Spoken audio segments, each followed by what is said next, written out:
Welcome, everybody, to the show. This is Counterclipping show number 157 for January 22nd, 2024. We have big stuff afoot this week, including a GMT update, game room / game table news, and a whole bunch of other stuff. So I would like to thank everyone for coming out this evening. We are clipping 1812 War on the Great Lakes Frontier from designer Ken Reppel and Compass Games. I am clipping the luxurious counters that came in this game. It is a terrific looking game, and now that we have other news that we'll be talking about tonight, there's a chance we can actually get this two-mapper to a table before too much longer. We also have a GMT update, which will take a little bit of time, and a bunch of miscellaneous what's going to the printer news outside of GMT that we're going to also talk about, and some other stuff. We are drinking, once again, Basil Hayden's bourbon. It is bottled at 40%. It is too expensive to be bottled at 40%, but it is nevertheless highly drinkable, and we are enjoying it on the rocks this evening. So that is outstanding. So I'd like to remind everybody before we get moving here tonight to please do remember to thumbs up the video, subscribe to the channel if you're not already subscribed. If you would like to help support the channel, well, you're doing that just by being here. But if you'd like to do more than that, there's a whole bunch of links to do that in the video description. Big shout outs to Jeffrey Barker and Steve Fallon this week for signing up as new swordsman level patrons, and big shout out to Palmer Eldritch, whose name I had to get right, for stepping up to the Myrmidon, all the way to the Myrmidon level. So big time thanks so much. We will let me put the ticker up here. There is a link in the ticker. There's an email address in the ticker in case anybody wants to get a hold of me. But there is also a link in the ticker to the Ardwulf Lair Discord community, which feels like lately has been choked by me sending pictures to it. But you'll see why once we get into that in a little bit. Well, I guess before we go any further, let's say hello to Achilles. Let's pull this up a little closer to the microphone so it sounds less terrible. Achilles, Andrew Atkin, Bayonet Brant from the Armchair Dragoons, Board Gaming Geezer, Bob Kowalczyk, Chad Canetti, Dun Wendnard, Dale Brady, Daniel Silverthorne, Ed Holtzman, Eric Goebel, Grunyard, Rich, HUN644 New, the legend himself, Fucko. Big shout out to Fucko, by the way, who came up and gave me a hand with the project that you'll see in a bit. James Whitmer, Jason W., Jeff Beeler, Jeffrey Wesovich, Jeffrey Benedict, Joe Faust from sunny Northeast Ohio, Joe Mentum, John Longshore is in the house, John Mogg, John Madison, John Stanley, John Clark, Carl Crater from the Wargame Bootcamp, Kevin Featherly, Kevin Flynn, Kyle Harris, Lee Grant, Lind Pratt from sunny Central Ohio, Mark G., Mark McNair, Matt Davidson, Mick Fuddpucker, Meandering Mike, Michael Avanzini, welcome to the show. Michael Simon, Perfidious Albion, Phil Hatfield, Randy Maudlin, Ray Musselman. Ray just dropped off. Rick Cox, Rob Johnson, Rollo Baker, Sean Sullivan, Stacking Limit, Steve O. Stigler is here. Stuka Joe. Joe, thanks for stopping by. It's always great to have you. The Command Tent, Tim Greenhaw, Tony Mammal, Vince Ree, William Aarons, William Bird, and Winterson. Don't mean, when I said dropped off, don't mean left necessarily so much as dropped off the list of people in the chat that I get to see from YouTube, which is only like the last 5 minutes or 3 minutes or whatever it is of chat. So it's not super duper helpful. So we'll try to avoid getting who's being harassed now. What's going on? Are we all cool again tonight in the chat? Let's hope so. No more bad days, okay? Flat top remake using blocks. I mean, we got Pacific Victory for that, right? So it's not as though that has never been done. Although I mean, the scale's very different between Flat Top and Pacific Victory, or between Flat Top and, say, Asia Engulfed, which is another Pacific block game. There are several Pacific block games. So anyway, so I guess let's first hit the GMT update, because that is going to take us a bit to go through. So let me pull that up first. So, GMT update, this came out January 18th, so last week at some point. Once again, as usual, if you want to read this entire thing, cool, go to GMT's website and read it. I'm going to hit the highlights. There's a bit of an editorial from Gene up at the beginning here. Talks a bit about a number of things, including Mark Simonich's operational series, the CDG Solo system, which comes from our friend Stuka Joe, Ivanhoe, some non-GMT games. Okay, so this is basically Gene talking about games that he likes. The Plum Island Horror from our other friend Herman Lettman has arrived, and we're going to have some news about that shortly. So you could see it on a table here. It is being very well received, and there's already some gameplay video on it. Elsewhere. And Herman gets to be on GMT Talk, episode 2, which is apparently on Spotify, which is cool because I listen to a lot of podcasts on Spotify. Spotify is my preferred platform for podcast listening because the app is good for organizing podcasts is why. That is not a political statement. That is just the fact of it is I find that the performance of the app is best through Spotify as opposed to competing apps. Anyway, what's shipping? We'll talk about that downstairs. GMT update from Andy Lewis. There were some numbers on the poll that they held. Apparently, the site is raking them over the coals. They're going to need to move. So they're going to try Schenectady, which I'm not sure how far from White Plains that is. White Plains is like a stone's throw away from New York City for those who don't know. Fucko, you left your felt here, by the way, just so you know, if you hadn't figured that out yet. I'll talk about that in a bit. All right, so Hannibal's Revenge. This is a Mark McLaughlin game about exactly what it sounds like. And it is going forward despite not being quite at the 500 number. I'm not sure what went into that, but good for Mark McLaughlin and GMT. Defiance, this is Mark Herman and David Doctor's game. This is going to be definitely one to keep an eye on the Ukraine war. So check that out. Here is a micro scenario for Men of Iron, a new Hussite Wars mini scenario for Men of Iron. It is free, so all you got to do is just download the PDF. Back of the box, this is I, Napoleon. That's Ted Racer's game. This looks super duper interesting. Very interested in getting my hands on this, and it looks like the graphics and all that. That looks great. So Adam Misnick says, that Schenectady is west of Albany. I have been to Albany. Didn't notice any Schenectadys in the area at the time, but I wasn't there very long. So, which means it's not particularly close to New York City. So, you do probably need a Men of Iron to use it. That's true. But, Men of Iron's worth your time. All right, GMT1, here's an update from Jason Carr. Let's move past that. New Vassal modules. Read the list if you want to see it. Designer interviews include our friends Herman Lettman, El Wargamero Novato, which is a great channel name if I haven't said that before, with David Doctor and Mark Harmon.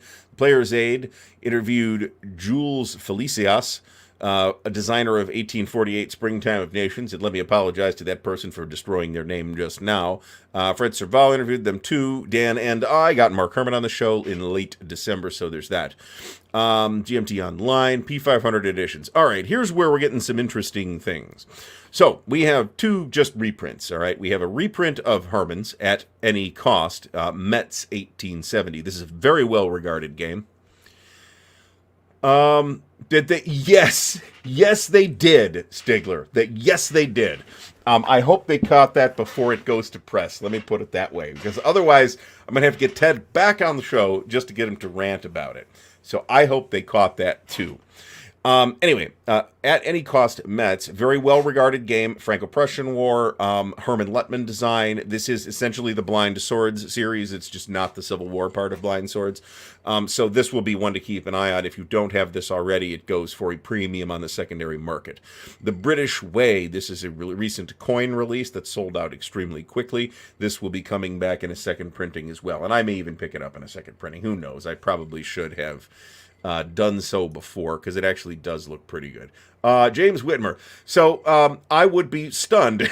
I trust Ted Racer way more than Ridley Scott at this point. Let me put it that way. So there's that. All right. Now, the two new things here. Let's take a look at both of these. The first of which, and I insta-jumped on this one. This is the Musket and Pike Dual Pack number 2. And after just a few days, it is up to 286 orders. That's pretty good. This will contain Under the Lily Banners and Gustav Adolf the Great. Those are games 3 and 4 in the Musket and Pike series. So hopefully Ben Ho can get this done relatively quickly. I'd love to have this pretty soon. Next up is the Plum Island Horror More of a Bad Thing expansion. This has already hit 500 orders. So I talked to Herman about this earlier, and I said, get back to work. So this is an expansion for the Plum Island Horror. We're actually going to talk about the Plum Island Horror tonight as part of our discussion on Wargaming Playtime. But this looks great if you are going to do the Plum Island Horror, and like I said, it's being very well received. So you probably want to cash in on this one as well. Now, recent P500 editions, we've talked about all this stuff already. You know what I think, so let's just move on. New P500s on the horizon. A new 18xx game. I feel like almost every month there's a teaser here for a new 18xx game, and maybe I just like it doesn't register when they make the announcement and it goes on P500. That's possible. Stigler says that those two are arguably the best musket and pike games. I have no idea, but I'm buying it anyway. So more, more big multi-value packs from GMT. I'm totally okay with. Well, Marty, this was the criticism I heard of GMT East from people who otherwise liked the event was that the site was very expensive. Apparently, it is a 4-star hotel. I thought that was an exaggeration. Nope, it's a 4-star hotel. This is the old location, but they like tripled or quadrupled the price. So that makes it not viable. So they're moving apparently to Schenectady.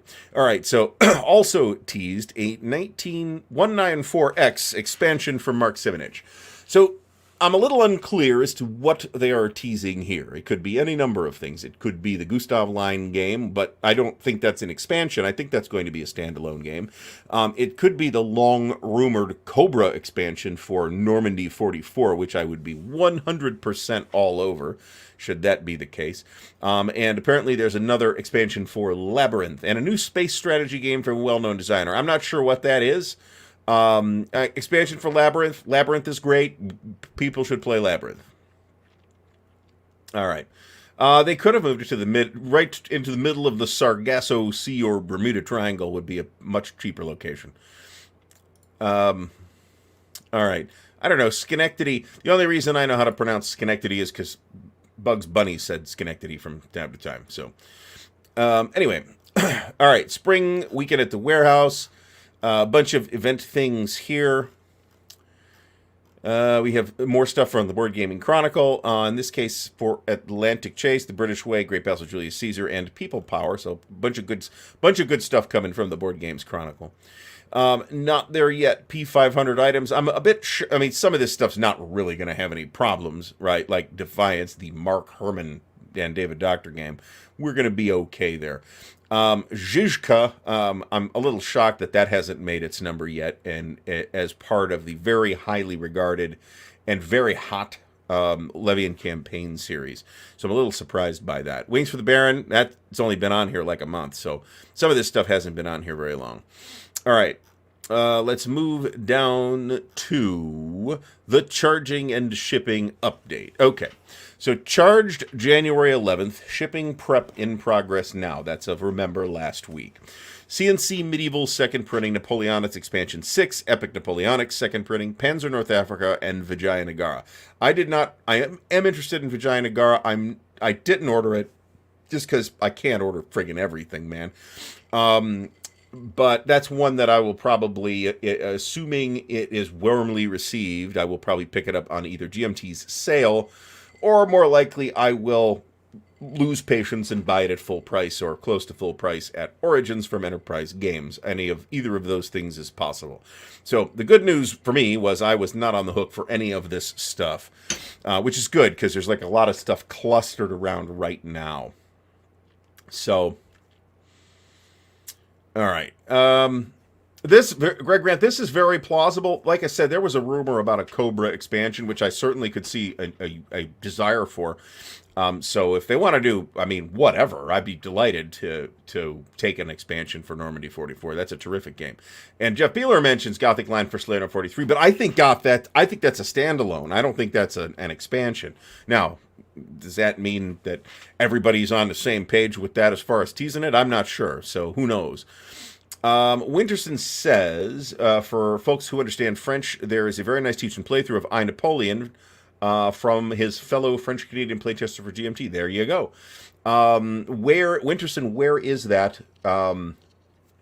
playthrough. I assume that's on YouTube somewhere. So that was I'd love to see that, but my French is not great. Let's put it that way. All right, so next, charges and shipments. This is I think this is big news out at GMT. It's likely they won't have a new batch of P500s to ship until late February or early March, so there will be details in the February customer update. Woo! Okay. So that is okay. So I'm not on the hook for that much stuff here. So at overseas port, anticipated arrival. This is what we're talking about, late February or early March. For the People, 4th printing, 25th anniversary edition. For anybody who hasn't played For the People, it is an amazing card-driven game. One of the archetypical card-driven games, and it's a terrific game. This is a new edition with upgraded, I hate to say upgraded graphics, but the new box is amazing looking, and the new map by Terry Leeds looks really nice too. I did not need the whole game. I just ordered the 3-inch box and mounted map. France 40 2nd edition, I ordered this. There's a mounted map available for that, which I did not order because it won't fit in the box. Here I Stand 500th anniversary reprint edition, 2nd printing. I feel like that's a mouthful. This is the recent, it's not that recent anymore. It's the current edition of Here I Stand in a 2nd printing. Here I Stand is also great. It's a little hard to get going because you really want 6 people for it. Rebel Fury, which I'm very excited about, and Washington's War 3rd printing, which I already have, so I don't need. So I may get hit around late February or early March for the box for the People, France 40, and Rebel Fury. So that won't be too bad unless Multi-Man Publishing hits me at the same time. We'll talk about that in a minute. All right, at the printer, but there's no ship date. A guest of just, I can't remember. Fred even told me, and I can't remember.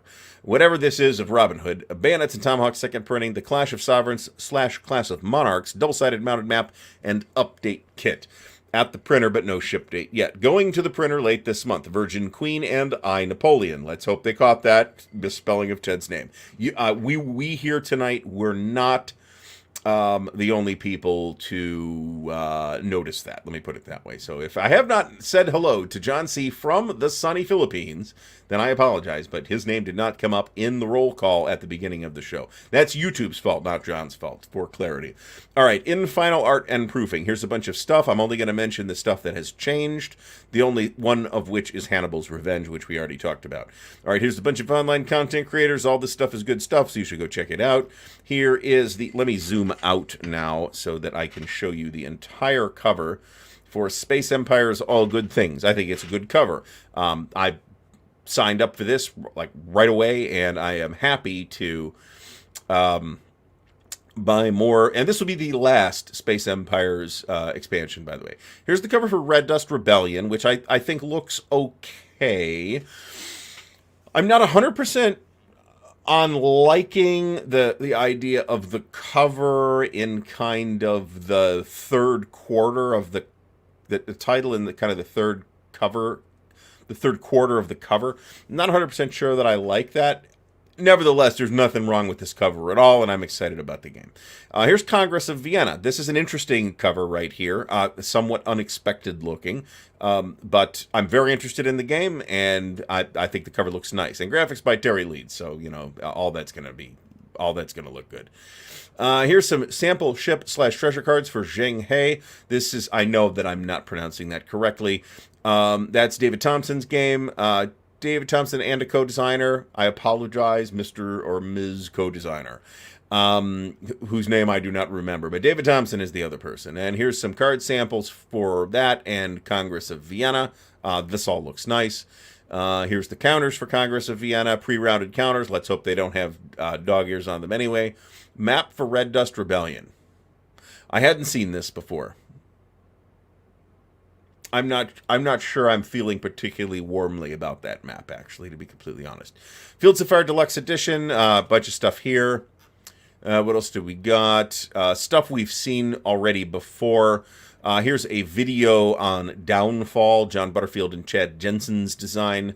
We did a video with John to unbox this. You'll be seeing another one of those in the hopefully very near future.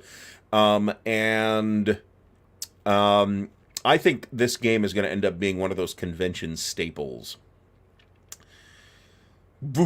If I were... Liz is not the co-designer of that. Liz is David's co-designer on Night Witches. That I wouldn't have forgotten. But Zheng He is... I think... Is it Jeff Engelstein? Hold on. God damn it. Do we have to back up? Now it's going to bother me if I don't know. Yeah, it is Jeff Engelstein. Okay, so I shouldn't have forgotten that, is what that means. John, it is similar scale to Third Reich, but it's a very, very, very, very, very different game. All right. Brant asks, who has more games out there right now, David Thompson or Herman Lettman? Great question. If I had to guess, I'd say Herman. Or do we mean like published, or do we mean currently in print? Because then I have no idea. That is a thing that could swing either way. All right, so what else do we got here? Here's a fine picture of Jerome. That's fantastic. All right, so anything else of interest here? No, we are done with the GMT update. Now, additional updates on various things that are coming out. I'm not sure if Marty Sample has mentioned it or not. However, Winter's Victory is now shipping. I would expect the remaining copies to go out more or less this week, although maybe Marty can tell us whether they are all gone or not. I can also confirm that at least preliminary copies of Sound of Drums ILAO 1807 are also shipping. So, you know, it's going to be... Which ILAO game is going to hit first is anybody's guess. Let me put it that way. And whatever. I expect to receive Winter's Victory first. Let me put it that way. Herman probably has more zombie games. I think that is a fair statement. Prominence of designers. I am not going to have any kind of designer off between David and Herman. They're both great. So anyway. Stigler, what's the status update? Have all the materials been turned into GMT yet? Is that what's going on? I don't know how their process works. We'll talk about Perfidious Albion. We will talk about what I mean by this. I mean playtime, though. We'll talk about what I mean here. All right, so Marty says that Winter's Victory is a little under 50% complete, but the goal is to finish by this weekend. My copy is due to be delivered Wednesday. We will see if the post office disappoints me or not. So you should see an unboxing video of that, but it'll be a deluxe unboxing video. So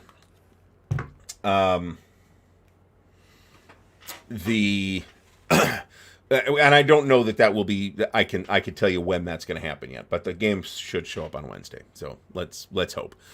My Plexi, which was supposed to show up today, did in fact not show up today. Okay, two other updates. MMP has said that the Greatest Day Utah Beach should be going to the printer this month. I think that is remaining components of the Greatest Day Utah Beach, and that after that, the GTS team will be focused on completing the reprint of The Devil's Cauldron, which is a magnificent game. So, now I see Meandering Mike's actually like doing homework here. I didn't do that. You could check these. They both have like a crap load of stuff in the pipeline though, and I would have to go check and see who has more out. I wouldn't make an assumption based on the raw number, because they both are very, very, let's say, very prolific designers, working really hard right now, and I don't know who's got more in the pipeline than the other one. So, I guess let me emphasize this. Even Stigler says, as big a sourpuss as he is, thanks to Marty, who is lending a hand with New England Simulations' shipping of Winter's Victory, which does look absolutely phenomenal. So, anyway, I don't know anything about that, so I cannot speak to it in any way whatsoever. So, we'll get to, let's see, what else do we got? All right, one more shipping update. Thin Red Line Games expects, they haven't given this as a firm date, but they expect The Fate of All to be released in February. So it's coming fairly soon too, which means February is going to be a pretty expensive month, unfortunately. So I figure I'm going to get riot here if I don't mention it, because I've been putting plaster in social media with this stuff for weeks now. So let's do the game table update. So as you might know, I think I've mentioned it in, because I've been working on it for like a month and on the weekends. I've been working on a game table. It fucko came up over the weekend and we finished it. The big challenge, and really what I needed a burly help for, was to get this huge heavy frame down in the basement, which was much less trouble than I expected it to be. It is not perfect. It was constructed with cheap materials and not the correct tools that a real woodworker would use. So I am very pleased with the way it has turned out. So let's do the slideshow. This is not the game table. This is the garage before I started building the game table. I cleaned out basically half of the garage so I could work on this. This is, in fact, the table. So what we have here is one 4x8 foot sheet of 23 32 inch plywood. That's little, just hair under 3/4. Okay. And hell's up with that? Anyway, all I did was like frame this in with 2x4s. That is exactly what it looks like. And you'll see when we get to a future picture here that none of this raw 2x4 is showing on the finished table. All right, so this is just another shot of me framing this in. Everything is screwed together with kind of a lot of screws. So this other piece of wood on top of that frame is the lower shelf that sits under the main playing surface. This is the part that didn't turn out as well as I would like. It's fine, and this is basically the same type of thing. This is 15 32 inch plywood framed in with 1x3s. In retrospect, I should have just used 2x4s. And I had plenty of 2x4s. To answer Michael Simon's question, why so thick? Because I want the table to be quite heavy. That is literally why. So, and it is very sturdy. So that shelf, you'll see, is a little smaller than the top. I don't want to call it the top. We will call it the playing surface. Because it lives inside the legs, which you'll see once we get it together. Now, I did all this stuff out in the garage and then lugged it all downstairs for final assembly. All right, so here is the painted top. Now, this is like some kind of deck paint that the previous occupants of the house left us. They left me like 40 gallons of cans of paint, much of which is decades old and just got thrown away. But this stuff is actually fairly decent. So I did salvage it for use with this. I liked the color. Gray was an appropriate color for a wargame table, and it's intended to contrast with the rest of the table, which will show in a moment. Greg Grant, I had this noted to talk about later in the show, but let me mention it. Peter Perla, a legendary wargame commenter and very, very prominent person on the professional side of wargaming, just passed away yesterday or the day before. So our condolences go out to his friends and family. I didn't haul it downstairs. That's why you came over. And game designer as well.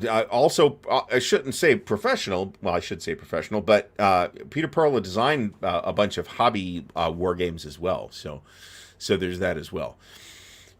Eventually, the idea is to get a car in there, but I'm not sure that that's going to happen like now. So I gotta now spend another day cleaning the garage out. So that is the only difference here is that it's painted. All right. So moving this on, here's another coat of paint. It got 2 coats of paint. I was going to sand that painted surface and then do it a third time. And then we'll talk about why I didn't do that in a bit. So here is the top painted, the playing surface painted, and the shelf starting to get painted. Everything needed at least 2 coats. This is the brown, quote unquote brown. It actually has kind of a purple cast when you look at it in person under the very powerful lights I've got. This is the Sherwin-Williams paint that I had. I needed 2 of these quarts of paint, by the way. Really about 1.5 quarts of paint. I don't know why it looks like a door, but it's not a door. That was suggested. Just buy a door and prop it up, and those are relatively cheap. But I had to cat-proof this thing too, as we'll see. So, all right, so these are what I call the side plates. You'll see where these go in a couple of minutes here. These just got painted that brown. Not incredibly pleased with the way these turned out. There'll be like a video on the table construction and a game room tour video. You will see the game room tour video this week because I filmed it in one shot.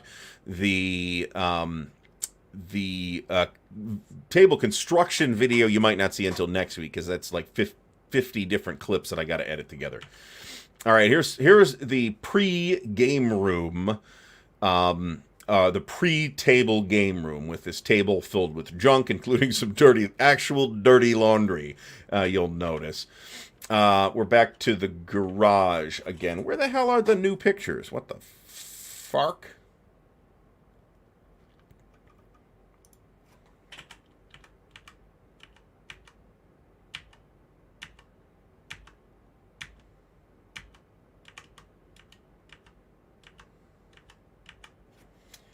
All right, hold on a second. We'll fix it.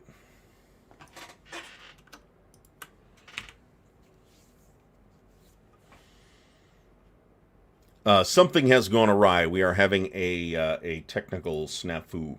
So, so bear with me here while I fix this.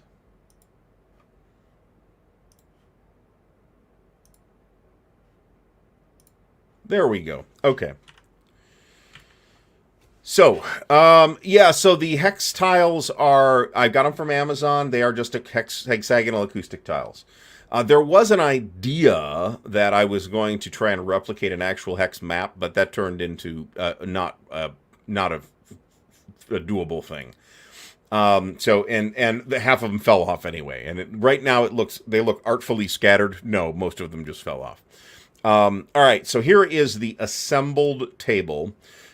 With the gray top. Now the holes in the top are there on purpose so that I can reach up underneath and poke my finger through the hole and pick up the plexiglass. I really kind of wanted 2 4x4 pieces of plexiglass because I want the plexi to just nest inside the table and it never moves around. That was my goal. I really wanted 2 4x4 sheets. I ended up with 4 2x4 sheets. That was supposed to arrive today. It did not. So hopefully it will be here in the next couple of days. In the meantime, the old plexi's on the table, and I had to clean it up. All right. So now, let me get one more step here. Now, Andrew, Duke of Ravensworth, on Twitter. Have you a shout out to Andrew for suggesting that maps under plexi, but on top of the painted surface, might well stick to the painted surface. And I didn't want that. So we stopped at Joanne Fabrics and found this lovely baby blue felt on sale for something like $5.50 a yard. I think it was 72 inches wide. 3 yards would do. So this cost roughly $16. For more than enough fabric to cover the entire table. So I did pretty much what it looks like here. I clamped all 4 corners down and then used carpet tacks to affix the felt to the table. You'll notice inside the lip that we'll see in a minute. These are the carpet tacks that I used. I ended up using about 2 or 3 times as many carpet tacks as you see in this photo. So I could use the paint on the garage floor. It might even be the right kind of paint for that. So, oh, nice. Charles Latorre is getting La Patrie en Danger from OSG. That's a really interesting campaign, too. So, Eric's Table Napoleonic Battles, welcome to the show. Yeah, so I was just lucky on that. This stuff was on sale too. I'm normally not a person that likes the pricing at Joann's, to be honest, because it feels like the kind of place where they tripled all the prices and then give you the courtesy of a coupon to bring it back down to the regular price. So basically, we took the plates off. Now, those side plates are designed to be removable. They are held on with carriage bolts. And they are designed that way so that at some future time, I can build another smaller table at 2 feet by 4 feet, and it will be like the extension table that will allow me to either tack it on the long end or tack it somewhere on the short ends, and I'll be able to accommodate some games that I can't otherwise accommodate. So a snooker table. So total cost outlay for all of this was probably 400. That's all the materials and the tools that I bought too. I didn't buy a lot of tools, but I did buy a couple of things. All right, so here it is in a little more context, but without the edges put back on. This is just another shot of that from another angle. And here we have replaced the edges. Now, there's a picture in here, it might come up and it might not, showing that the depth of the lip inside the table is about an inch, inch and a quarter. So, well, John, I bought him lunch, and I bought him some felt too, which he was kind enough to leave here when he left. So, all right. So this is the finished table, right? Pretty much. The shelf, when I screwed the shelf into the legs, it split every single corner, so I glued and clamped that back together. So it's not going to fall apart or anything. That shelf was kind of a major deal because it's going to give me a lot of breathing room for shelves here. Kevin Flynn says 11 feet for Highway to the Right. That's 10 and a half, I think. 10 to 10 and a half, I think, for DAC, something like that. I have worked out that if I build that 2x4 table and just stick it on the end, and that's why the plates come off the side, so I can just bolt them directly together with the same carriage bolts. Then that'll be 10 feet, and that should be long enough for DAC or Campaign for North Africa, which we'll talk about in a minute. All right, so here's the beauty shot here. 11 feet for Highway to the Reich sounds long, but I don't know. I've never owned Highway to the Reich, so I can't even tell you. So, here's the inch and a quarter or so depression. That does count the plexi, so there's that. There will be no giant scrolling map. All right, so I think that is now all. I'm not sure why the slideshow didn't work there for a minute, but that's the whole slideshow. So I'm really happy with it. Like I said, there will be the long-awaited game room tour video will be out on Wednesday, and then hopefully something like next week we'll get the how to build the game table thing. It's not going to be a how-to. It's going to be more like a journal of me making observations as I go. So this table will accommodate all OCS games except Case Blue or DAC. So there's that. John Longshore, what game did I have in mind? It wasn't a game. It was just the observation that a 4x8 sheet means I don't have to cut plywood and probably screw it up and have to buy new plywood for $60 a sheet. Or, and the observation that a 4x8 sheet of plywood will accommodate just about any 4-map game and some games that are bigger. I've got a fair number of games that are bigger than 4 maps, to be fair. So anyway, I'm really, really happy with it. So that was the game room, the game table beauty show right there. So anything else new? So we will probably have news on Wargaming events at Origins pretty soon. Count on that showing up in the next couple of weeks. I have already but put the map down for OCS Crimea on the table. It takes up a quarter of the table. Winterson, this will happen sooner or later. It just wasn't. Remember that the things that I'm lining up right now for RPG events are intended to get me back in the stream of running things. One of the longer term things is a Harn game, whatever that looks like. So Perfidious Albion asks about the lighting, and let me put it this way. So what I've got in the room, you'll see this in the video. What I got in the room are these two. There's like two just outlets in the ceiling. Okay, just like light sockets. So I bought two of those like garage lights. Those like 6,000 or 8,000 or whatever they are lumen. Like garage lights, and put those in there. So there's plenty of light in that room. It actually might be a little too much light, to be honest. Glare might potentially be an issue. You'll see a lot of stuff in the game room tour video. Let me put it that way. This is true, and if I do have to change that felt, I'm going to have to pull out like 200 carpet tacks, and that's going to be a pain in the ass. Labatai is going to be a good one. Manring Mike, like I said, something along these lines will happen at some point. The topper, did I not have pictures of the lid? What the shit? Hold on a second.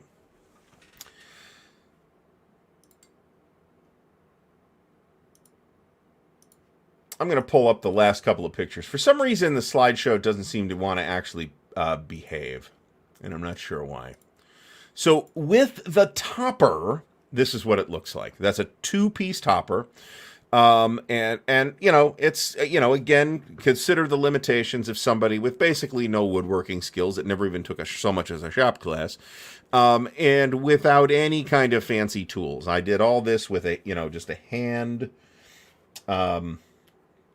circular saw and a drill and an impact driver, and that's it. And a router to round the edges of the lip off. So this is exactly right. So it is important to get the right lighting and not necessarily the most possible lighting. So what else do I got here? So you notice that like a lot of the extra junk has been cleared out of the room. That's what it looks like from the other side. The paint job is okay. This got painted and not stained because it's cheap wood. This is all pine and plywood. So this did not require, it was a fair amount of work, and I needed to basically tie up the garage and cover everything in the garage with sand and sawdust for most of a month. But we did get it done in a couple of weekends, and it wasn't really too bad. And, the design is designed so that I would have to cut as little as possible, right? So I didn't have to cut plywood at all. I did buy a 4x8 sheet of plywood for the lid, very thin plywood, and I ended up buying just 2 4x4 sheets instead, just because it was a lot easier to deal with. The lid is the part of the whole affair that I am least happy with. This is despite the imperfections on the shelf. But nevertheless, it's really nice, and it's very sturdy. It is. Somebody asked about this, and it overran the chat. So, thoughts on where I'll put the topper during play? You see that wall with the hexes on it? They'll get leaned against that, and it's not a problem. I can always take them out of the room and put them in the other room, so they don't have to stay in the way or anything like that. Joe Perez, so my preference for this kind of lighting is actually to bounce it off the ceiling. And I may end up doing something like that. Let me get something actually played on the table and see how I feel about it. And maybe I won't feel the need to do that. The toppers are pretty awkward, being somewhat larger than 4x4 feet. But they are pretty light. The plywood that's made of is like 5mm plywood, something 8mm maybe, something like that. The height of the table, the height of the legs, I can tell you, is 33 inches. I'm picking up about another inch or inch and a half from the feet, so about 34 and a half, and then another, say, 3/4 of an inch for the height of the thickness of the playing surface. So the playing surface is roughly 35 inches off the floor. That is roughly counter height, normal counter height, maybe a little taller. So the height is good. I'll bring stools in or something like that. It is a table that is intended to be stood up at. I have other tables. If I want to play a game sitting down, I can always put a smaller game up. But a big game, I'm going to have to reach into the middle anyway. I just as soon stand up for that. So, John, I thought about this too. I just didn't want to buy a 4x8 friggin' sheet of sheet metal to get this thing done. Part of the goal was a table that I could finish, right? That I could get it actually done and not, spend money to buy parts for it over the span of 6 months. So I didn't want to overcomplicate it. Frank, no, I don't think it's particularly hard at all. You can basically just tip it up and then just pull it off, and it works completely fine. I don't think that's going to be I mean, I'll let you know, but I don't think that's a problem. The lids are pretty light. They are. I wouldn't want to play a game on the topper, but certainly if I was like sorting counters or something like that, that would be okay. I can reach dead into the middle of the table with at the finished height with no trouble whatsoever. So great question. That is what the height was designed to accommodate. And I'm going to try and segue away from this now. I will point out that if there's little to no extra footprint involved in a game, meaning it's like a one map game and there's no like extra displays or anything like that, I could fit 5 of them on this table at the same time. 5 one map games. Now, even OCS Crimea has 2.5 pages of off map displays, so it's it's a little more complicated than that, but I'm really happy with it. This has literally been a major life goal for many, many years for me to have an actual wargaming table. There will be I've actually got the bar stools already. They are not coincidentally the bar stools up in the kitchen that my wife hates. So I'll be like, honey, I think it would be a great time to replace these ugly bar stools with some new ones. Why don't you go pick some out and we'll go get those? Oh, and by the way, I'll just be taking these down in the basement. Thank you. Have a nice day. Love you. So that is the plan. None of my cats are particularly enormous. I'm not worried about the cat busting through. And like I said, there's an inch and a quarter or so of room. So the joke was that it's enough to fit stacks for any game except maybe Europa. So there's that. All right. When do they go on Kickstarter? Yeah, well, when I buy a Wormworks level wood shop, how about that? That's when that'll be happening. I have any other interesting pictures? I don't think so. Just other pictures in the room. You can see that I'm starting to put stuff on the shelf on the bottom. All right, that's basically it. Let me kill this. All right. So yeah, I'm gonna set, like I said, I'm gonna set Crimea up and start noodling with that. But I'm also gonna set something else up that's gonna be at least a 2-mapper. Not sure what it's gonna be yet. I need to check on Nations in Arms because it has 2 slightly oversized maps, and I want to make sure I mean, it'll fit. I just want to make sure it fits the way I want it to fit. But I don't need to like actually set it up. I just need to lay the maps down on top of the plexi. It'd be nice to have the clean plexi. My old plexi was gross. I mean, it had duct tape pieces on it and scotch tape pieces. I mean, it was nasty. I had to bust out the industrial-sized bottle of acetone to clean that off. It was gross. So this is completely, I mean, as long as it's a top that's like of a size that you can physically handle, this is completely fine. Buddy gave me like 30 black malleable pipe nipples that are like 2 inches high. Then you can scatter those around the map and just set a board on top, and that'll more or less cat-proof the thing. But I didn't get a lot of use out of those. This is not a bad idea. So the old plexi is going to end up being the travel plexi. I've got 6 sheets of 2x4 inch, I think it's 5 sheets. 5 sheets of 2x4 foot plexi. I have 1 piece of 2x3 foot plexi and about 4 sheets of 3x4 foot plexi. So I mean, I got a shitload of plexiglass. I am good on plexiglass. So Ryan Jarvis, thanks for stopping by. Third World War. Bob Kowalczyk, I assume you're talking about Third World War here.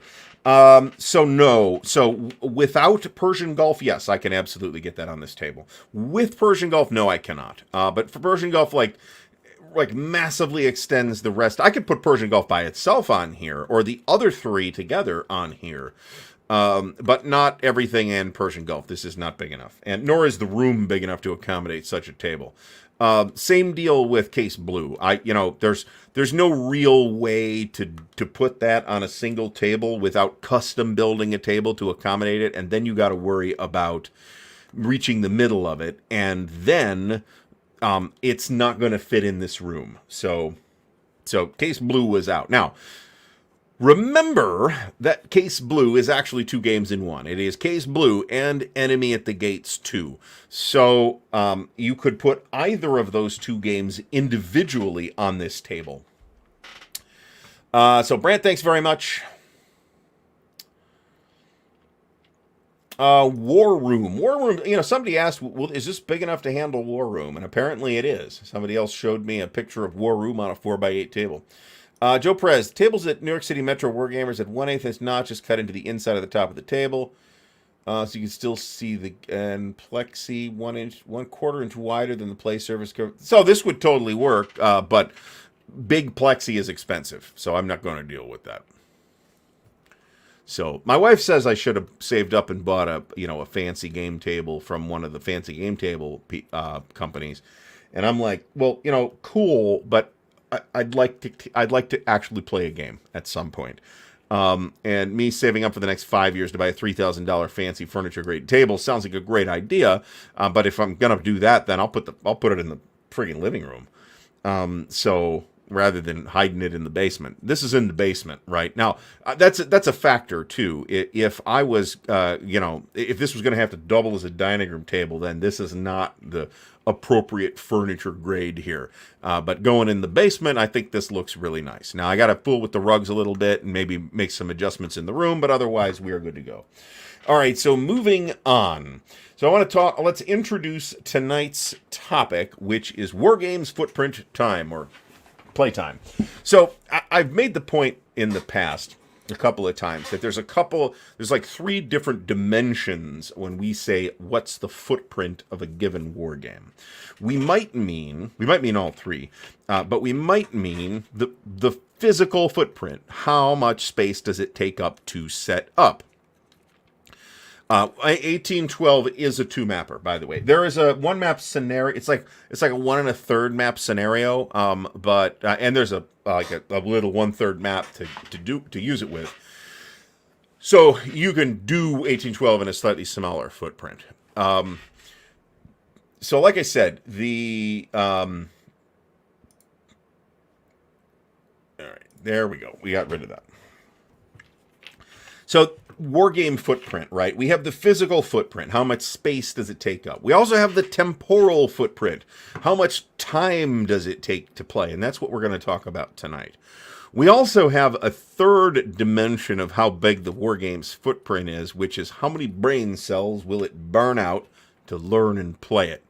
That's a little bit, Wargame complexity is a topic we've talked about in depth already a couple of times. I don't intend to do a whole show on that again anytime soon anyway. Building a table with the covers, well, yeah, exactly right. So I don't have to pick these counters up off the floor after the cats have chewed on them anymore. That's going to be a time saver in the long run. Part of the calculus of the table was I have a predilection for larger games, right? Larger games, generally a big game will take longer to play than a smaller game. That's an incredibly oversimplified statement, but there's a correlation between physical size or dimensions and playtime as well. Nobody's going to play a Case Blue sized game in an afternoon, for example, unless it's like Monster Diplomacy or whatever that thing was called. So I guess maybe that's a stunt game though. So there's that. I could get.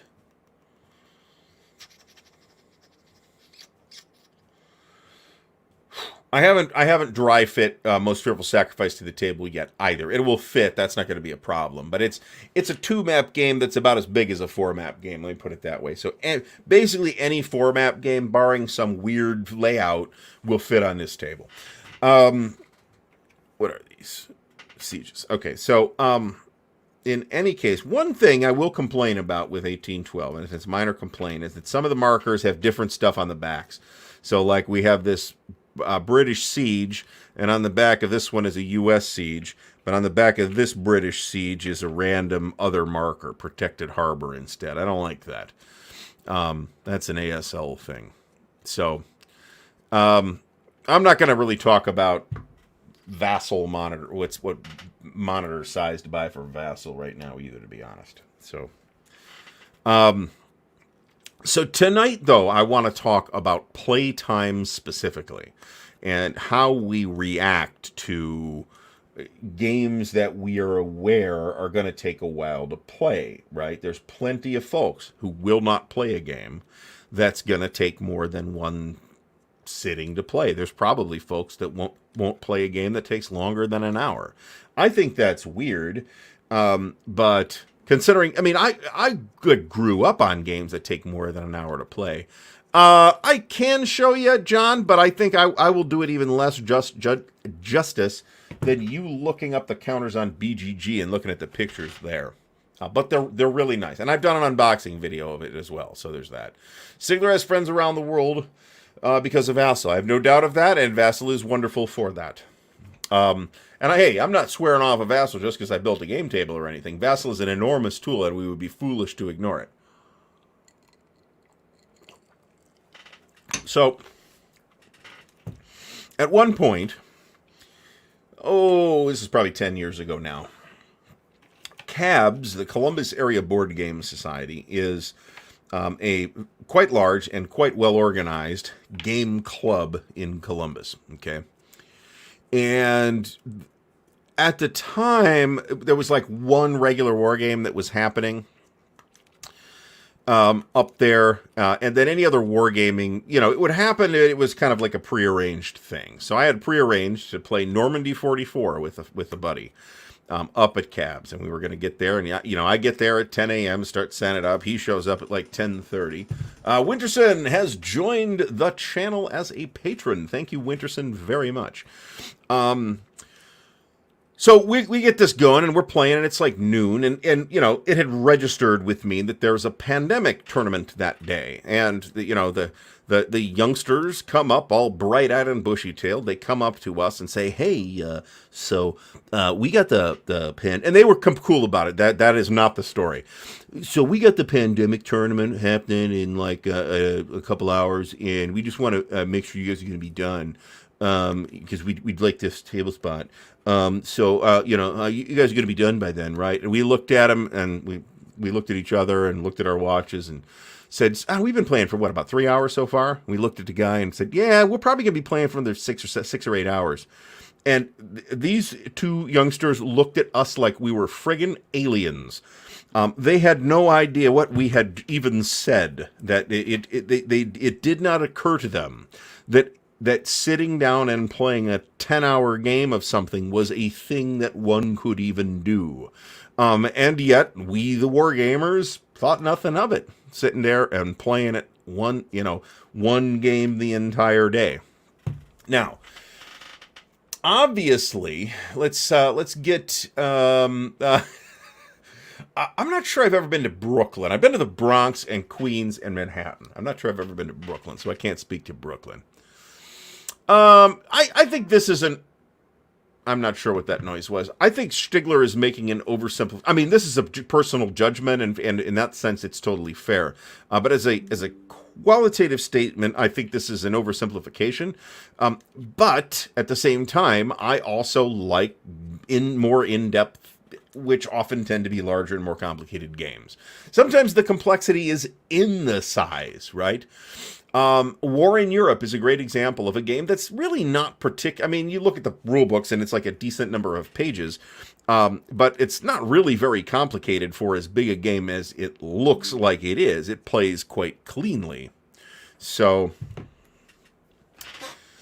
all right. So, Kevin Featherly says, massive games force you to play solo, though, right? No, I don't think that's true at all. But what it does mean, I'll get to this in a second. So Kevin says if he's playing another person, he's good with something like the 7-turn scenario of Normandy 44. You can get that done in 3 to 4 hours, a sweet spot. Yes, okay. Normandy 44, great game, and I've encouraged our folks to run the short scenario of Normandy 44 for Origins this year. That's not officially on the books yet, but that is the plan going in. We will be talking to Brant about that later in the week. There is many wargamers, but not everyone, has an expectation that whatever it is you're going to play, you're going to finish it in the scope of the event that you're doing. Whether that is just going over to your buddy's house to game, or whether that's a convention that's going to take all weekend or whatever. The interesting thing here, and this is, kind of a lesson, if you will, from role-playing games, is that that's not a real limitation, right? If you want to play that way, there's nothing wrong with that, but that's not really a necessary limitation. Why can't you're going to get together with the same fellas every week anyway? Why can't you play the same game every week? Now, maybe you don't want to, and that's fine if you don't want to, but you can, right? And I get together with the same group of people every week, and I've been part of that group for some years now, and sometimes it takes us a year and a half to play through a game. Sometimes it doesn't. Sometimes it goes quite a bit faster than that. I don't expect it to take a year and a half to play Napoleon's Last Gamble, for example. No doubt about that. But there's no reason... Trying to figure out where I'm at here with these counters. There's no reason you necessarily have to do that. The challenge for war games, though, is you've got to leave it set up. Now, Vassal absolutely changes the dynamic here, because in Vassal, you don't need a physical place to leave it set up anymore. But that was why this is like building this friggin' table has been like a long-term life goal, right? Because I wanted something that I was gonna be able to leave set up, and there's no door on this room, so there's a door on the office, but the office wasn't. No, this office would not be big enough for a game room on its own. Let me put it that way. There is a door here, however, but there's no door on the game room. And yes, I could have put a door there, but then I got to worry about humidity, and I got to frame this in and do drywall work and a bunch of other shit that I've never done before. So,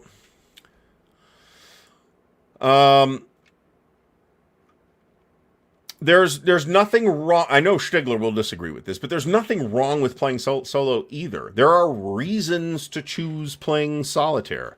One of which is that whether the game is designed to be solitaire or not, that's a completely separate point. One of the attractions of playing solitaire is you're not dependent upon anybody else's schedule.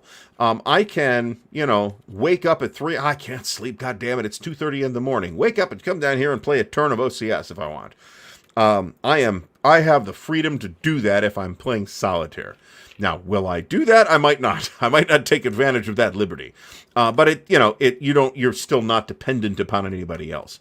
It is all you, and if you lose interest in it, you're not disappointing an opponent, and your opponent is exactly as skilled as you are at it. So there's reasons to do that. So, Winterfest is a monster game event. Let's put it that way. I have played some of the Europa Universalis computer game. It is indeed very involved. There we go. Eric from Eric's Table Napoleonic Battles, whose channel you should be subscribed to, says, took over a year playing Whiff with a buddy when they were in college. We'll see how far we get in our World in Flames game at Winterfest this year. Hopefully it will move reasonably briskly. I'm not an incredibly slow player, so Stigler says if a game markets itself on quick play before mentioning anything about the subject, he's out. I would agree with this statement, but to me, it's topical interest that drives my interest in games, right? If a game is about, Bear Claw, is it called Bear Claw? Bear Trap? Bear Trap is the game I'm thinking of. This is Joe Dewhurst. I think it's Joe Dewhurst's game on the Soviet conflict in Afghanistan from GMT. It's been on P500 for quite a while, and it's having trouble making its number. And I think it's because there's just not that much interest in that topic. And that's why I haven't pre-ordered it, is because I'm not interested enough in that topic. Now, would I say, no, I will not play that? No, if there's an opportunity to give it a shot at a convention, then hell, I'll play it. And I may end up liking it and ordering it and all that stuff. But, I don't have that interest off the top in that topic like I do Civil War or Napoleonics or various pieces of World War II, right? Ooh, nice. Iggy Crichtel started Fed an Empire today. That is a project. Greg Grant says that mechanics such as shitpull can greatly lengthen otherwise relatively fast-playing games. Don't dislike shitpull, but in purpose of more straightforward, I go, you go. I don't find that this is necessarily the case. If one is spending a lot of time horsing around with the chits themselves, then this can happen. But to me, kind of the prototypical chit pull game, and I say this in part because it descends from the original chit pull game, Panzer Command, is GTS, and I find that barring an individual player who might be slow, which we have seen, that tends to move quite quickly. Each individual activation, which is one chit draw, tends to be fairly fast. Now, it's interesting Stigler mentions this because there are some tables and some game systems that do apply a time limit. The Labatai Premier rules, for example. You don't have to play with the time limit if you don't want to, but it's in the rules. It's a time limit for turns. I'm not convinced that's a great idea, but I see why it's in there to facilitate convention play. And I will say that it moves, whether it's because of the time limit or not, it moves a lot faster than Marie Louise. Frank Davis does not condone long games, but he does read military history books that take 40 plus hours to finish. He is being unreasonable, and he defames games that take more than 4 hours to play. So, I mean, this is just a personal preference thing, right? I am absolutely not making a statement that says long games are better than short games or short games are better than long games. Because everybody's got to make that decision for themselves. And that is, on the one hand, a decision made on the basis of preference. What do you like to do? But on the other hand, there are practical considerations that frankly just eliminate the possibility of playing 60-hour games for a lot of people, right? There are plenty of people who simply do not have the space to leave such a thing set up. Now, yes, there is Vassal, but some people don't like playing on Vassal either. Some people are scared of Vassal, right? And I'll basically agree with Stigler here. Vassal is, I don't know about the solution, but it is certainly a really good solution to a lot of the practicality issues that might otherwise face players of a war game that is, or any other kind of game, that is going to take a large amount of time to play. I tend to, if I am happy to play a short game, but I am more likely to play a short game that is a short scenario inside a game that has a lot more content in it.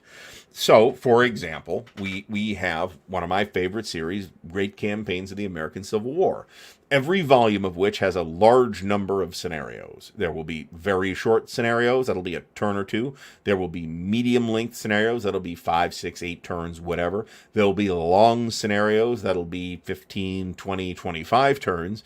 And there will be campaigns that will run anywhere from 13 or 14 turns up to 140 turns.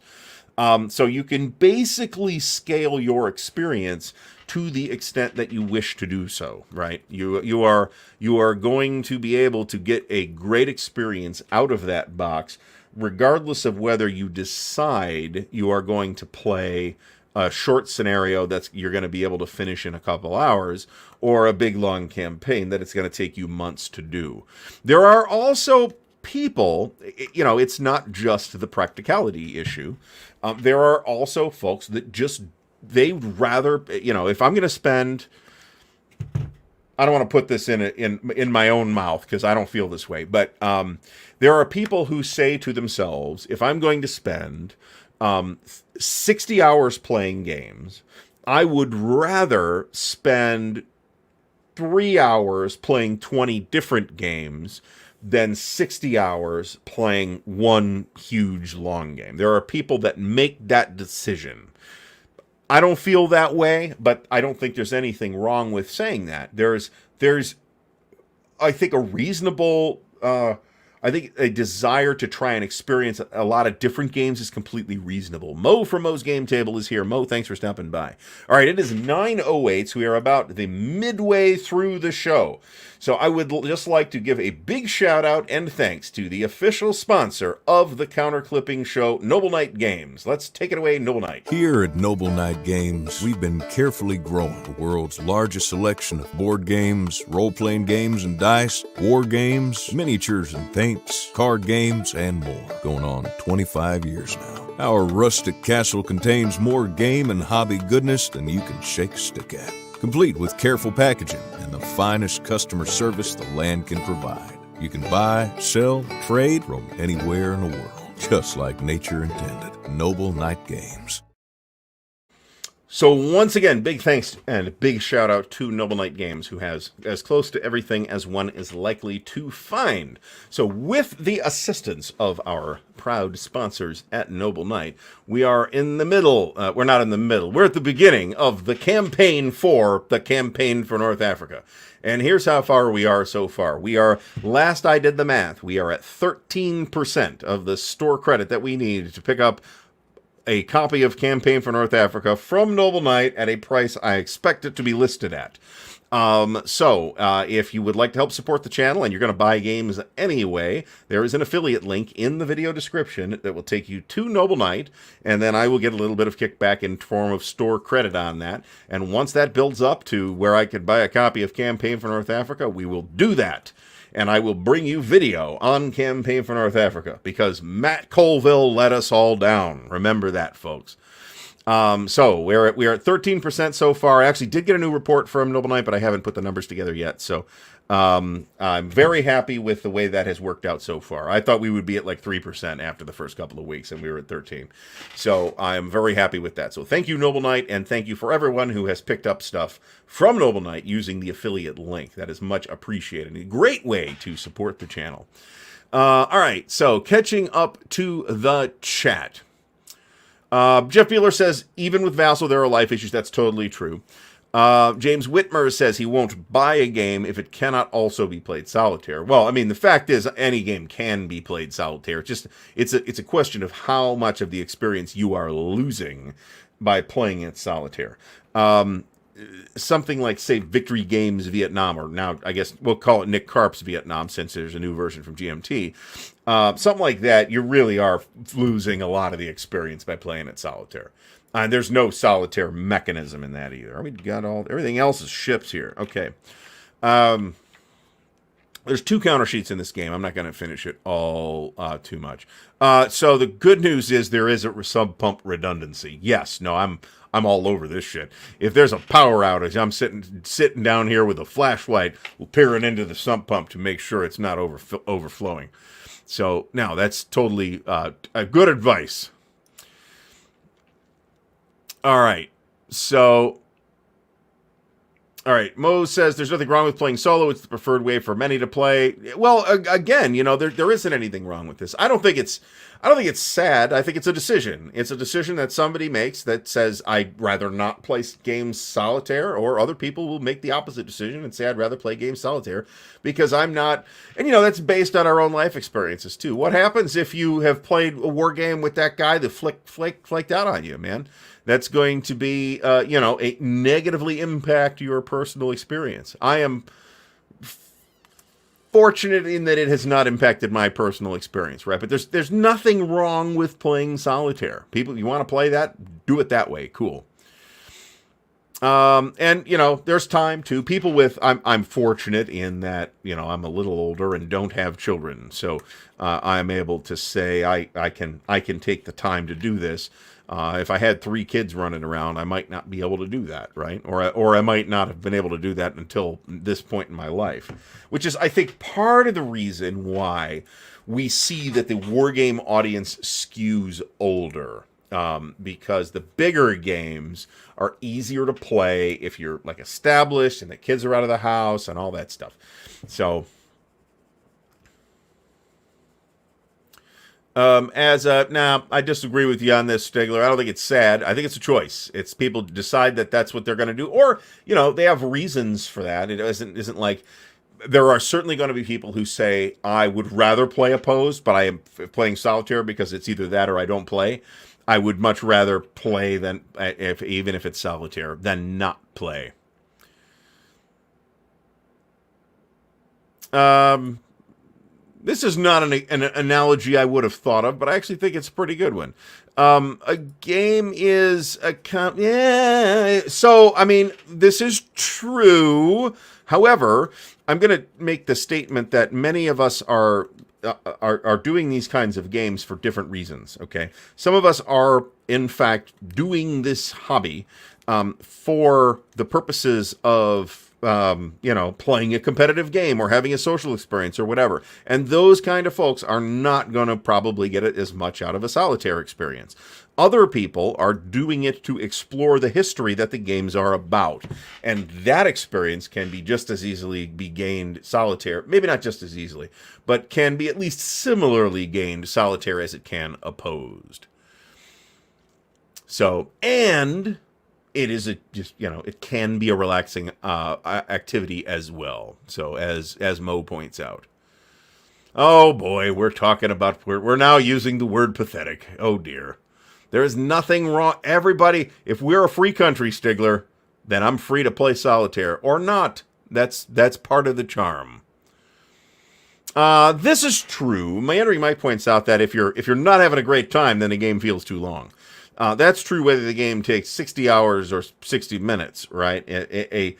I'm sure we've all been playing a game that we just weren't enjoying, and it felt like it was dragging and taking forever. And that game could conceivably have been called Europa. I'm just saying. So I also will say that. And again, this is not a snub of Vassal. Vassal is a tremendously powerful and useful tool. But I also prefer the tactility of playing with physical pieces. So,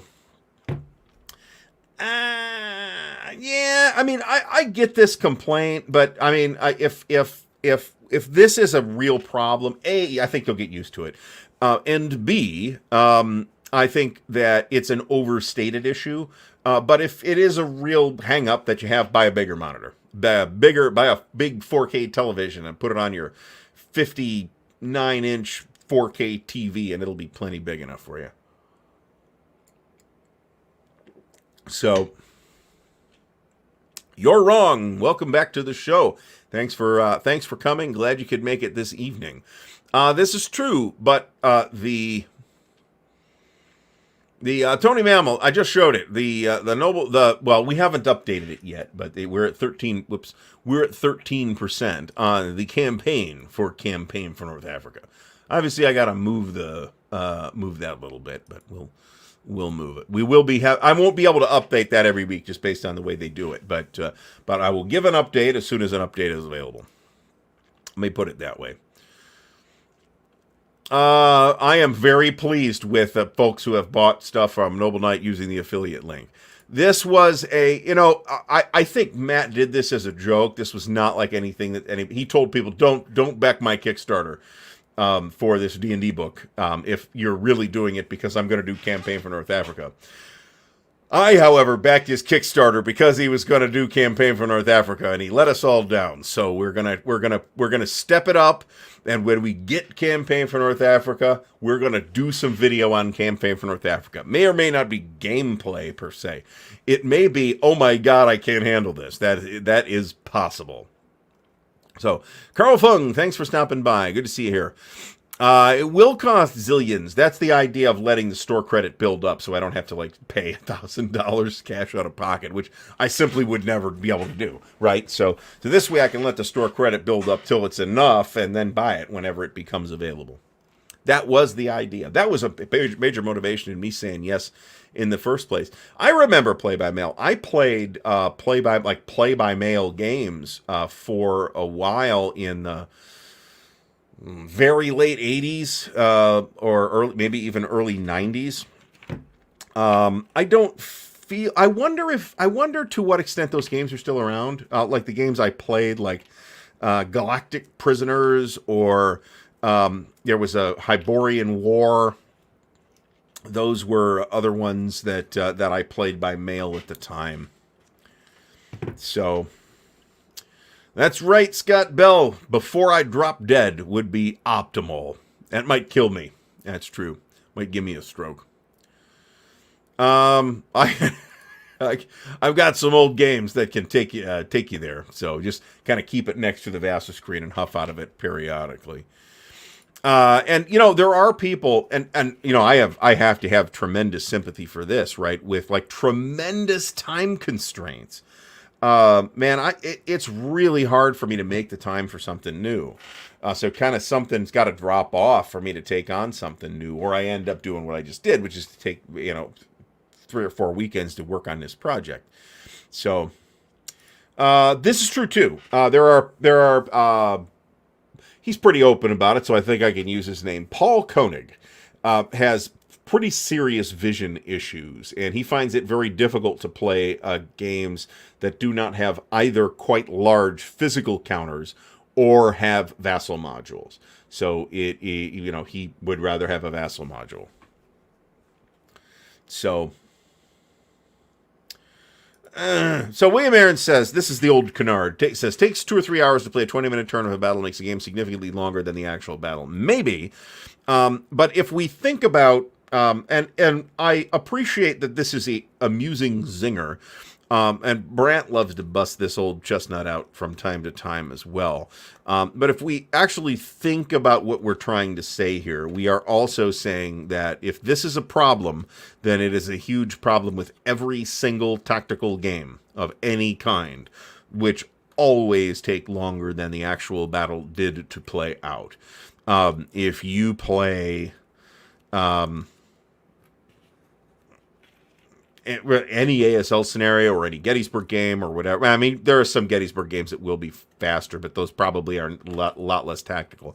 If you play a tactical Gettysburg game, it's going to take you more than 3 days to play it. So I don't feel like I'm in a position, Todd Cox, to comment on the extent to which solitaire ability makes a game easier to sell. Because for me personally, it is not a consideration for whether I'm going to buy a game or not. It actually might be a negative consideration. I am more likely to avoid a game that is solitaire only than I am to buy a game that is solitaire only. And I don't recall any game that I picked up specifically because it had some kind of solitaire mode. There have been solitaire games that I have picked up because I was interested in those solitaire games, right? But it had nothing to do with whether they were solitaire games or not. It was that I was interested in the game. That's why I bought Mr. President, for example. So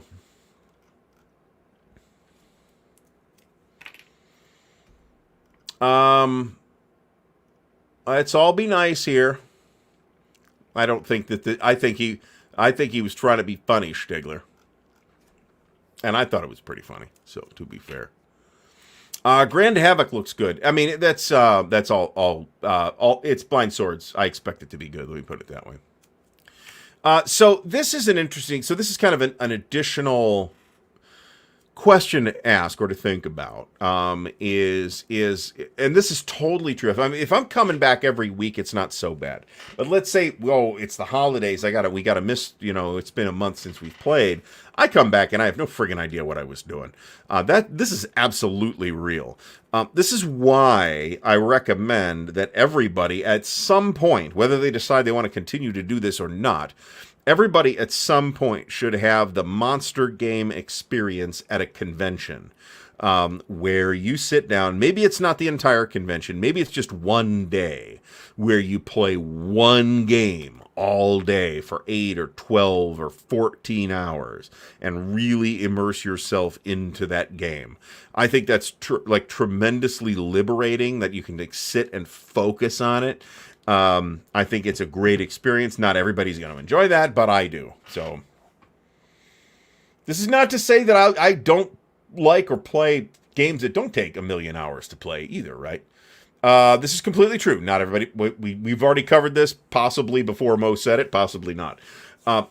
There are people who play a game for sociability, for competition, for whatever. There's other reasons to play these kinds of games. So I want to... There you go. Can't we all just get along? God damn it. I'm going to have to put that on a t-shirt now, aren't I? Can't we all just get along? God damn it. There you go. He's holding his own knob. That is creating a funny. Byron Salahor, thank you so much. Much appreciated from sunny Canada. I have no idea what the weather is like in Canada right now.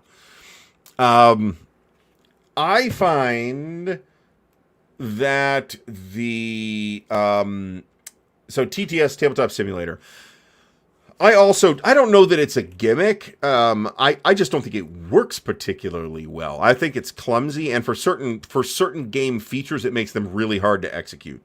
For example, those kinds of games in which one has to do like a deck construction routine, like before the turns or before the phase or whatever, that's a pain in the dick in Tabletop Simulator. Unless it gets automated, and that's dependent on the module designer. Whereas in Vassal, it's much less trouble. I do know Matt from back in the day of RPGNet, so it's not like we've never spoken. He is such an enormous big shot now that I have very little confidence that he would take any notice of us peasants whatsoever. But he does play the occasional war game too. So, Hexy, thanks for stopping by. TTS does give different... So this is absolutely right. It does have advantages that Vassal does not have. But those advantages tend to not be important for the kinds of games that I personally like. For something with a relatively small number of pieces, a relatively small footprint, relatively simple rules, I think Tabletop Simulator works fine and is visually appealing. For, like, World in Flames... No. Go fuck yourself. There's no way I'm playing that game with all that chit pool management. Fuck that. No way would I do that in Tabletop Simulator. This reminds me that there is finally a Vassal module out for Europa Universalis, The Price of Power. A huge part of the reason why I have not played that more than I have is because you had to deal with you had to either go play the physical thing, and it's, holy cow, is it a space hog? Or you had to use Tabletop Simulator, and I don't like Tabletop Simulator. Like I said, there are reasons people use it. There are reasons people like it. Those tend not to be the kinds of reasons that draw me personally in. Matt Colville is, I want to say his channel is just called Matt Colville. He's been around forever. He's been a game designer. He was working for Turtle Rock Studios for a while. He worked with Last Unicorn Games on their Dune game. I've got a number of his games. We got a couple of his products anyway. But he's been in and out of tabletop games and computer games for a long time, and he started a D&D centered YouTube channel that, like, not just took off, but blew the hell up. All right. And then he did like a $2 million Kickstarter. And then there was another several $1 million+ Kickstarter. And they're now on their latest multi-million dollar Kickstarter. So he's now running a company and not just running a YouTube channel. So I will actually, this is a great idea, Joe Perez. Thank you for this idea. So what I will do is next time I make pasta, which might be this weekend, I will make sure to get footage of the boiling pot of pasta water so that I can randomly insert video of the boiling pasta into said video. Great idea. Thank you, Joe Perez. So I won't disagree with this. It probably is better than Vassal for some games. Those just tend not to be the kinds of games I want to play. And that's a me thing, right? This is not an indictment of Tabletop Simulator. It's not a good fit for me. Eric Schaefer has found that a TTS game really depends on the person that designed the game port to TTS and how well it was scripted. Some are great, some are just terrible. This is not less true of Vassal modules, I will point out. And like Tabletop Simulator modules, mostly those are done by unpaid volunteers doing it for the love of it, rather than by some professional people.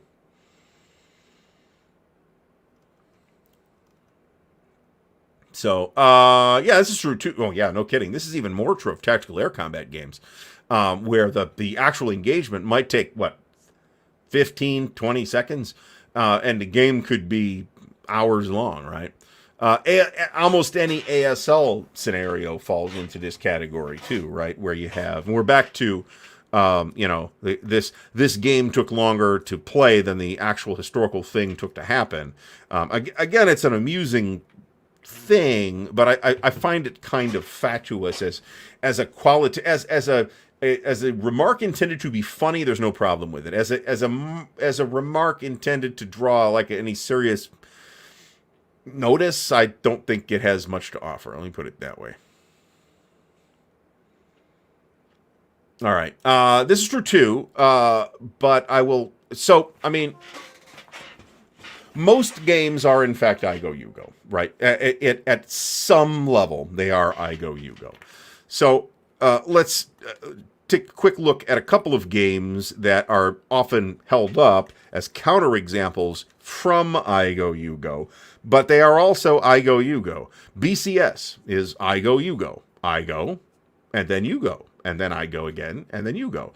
The difference here is that it doesn't take me 1,000,000 hours to go, and then it doesn't take you 1,000,000 hours to go, and then we'll both go a bunch of times in any specific turn. GTS works the same way. Most chit pull games, in fact, work the same way. Somebody's going to go. Maybe there's some interactivity in their turn or not, but they're going, and I may or may not have anything to do. The difference is that you're not sitting there for an hour or 3 hours waiting for them to finish before you can do anything, because they're going to finish a lot faster than that, unless somebody is dicking around, which is a thing that happens. This is 100%, and I guess I don't really want to talk about solitaire games here tonight. I'm just hoping that everybody is going to be cool and not have a bad friggin' day. But I will point out that this is 100% accurate, that Marty Sample points out that a lot of people ask if whatever new game it is has solitaire mode, or how solitaire friendly is it. This is a thing that any designer or publisher or whatever that is actually taking questions from the public is answering this question about every single release, every single time. You can see this live every other week in the Compass Games live stream, where, hey, we're talking about this new game. Oh, how solitaire friendly is it? People will ask every single time. So clearly, regardless of the opinions of some, solitaire play is a priority for some people for whatever reasons they have. And it's a free country. They get to pick the reasons why they play these games. So, this is good advice, but I don't do this. Eric Goebel picked Axis and Allies 1914. I saw your video, your TikTok on that. To solve the what to play. You know, sometimes you just got to say, I don't really want to play that, but everybody else wants to play that, so fine, let's play that. I mean, that happens. Europa. I'm just saying. Oh, nice. Bob Kowalczyk just got a copy of Fire in the Sky. Did you pick up the Phalanx? Is it Phalanx, the newer version, or is that... I know the old one was MMP, and I think there's a Japanese version prior to that. Nope, we have a bourbon right here. I haven't been drinking it particularly aggressively, but... Meandering Mike, this is a pain in the dick, to be honest. So, one of the long-term goals, this is a goal that I didn't want to distract myself with while I was still building the table, is to build a filming rig on top of the table. Where the hell does... Oh, okay. On top of the table so that I can film and that it will not obstruct play. That is still a thing I need to A, design, B, get the parts for, and then C, build. Building it actually won't be particularly difficult. Probably using that extruded aluminum frame type stuff for that. But, in the meantime, I got tripods and stuff like that. I'll make it work, but it would be nice to have that. And that would make it easier to, do that constant camera fiddling, right?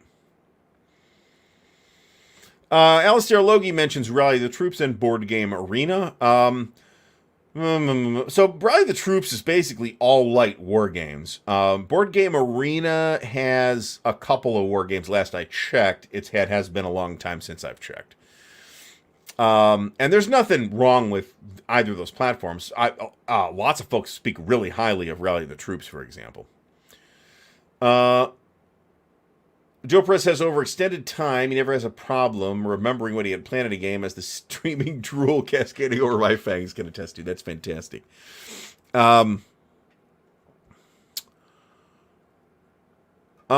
This is, we've already mentioned this. Advanced Squad Leader Academy, thanks for stopping by. I really enjoyed a recent video of yours. It wasn't a recent video, though. It was an ancient video of yours about how to get into ASL. Since playing some ASL is on my to-do list for 2024. Now, that might mean, Guards counterattack gets busted out and that's it. I don't know, but, I'd like to at least do something. Scott Bell, thanks for stopping by. We'll see you on the flip side.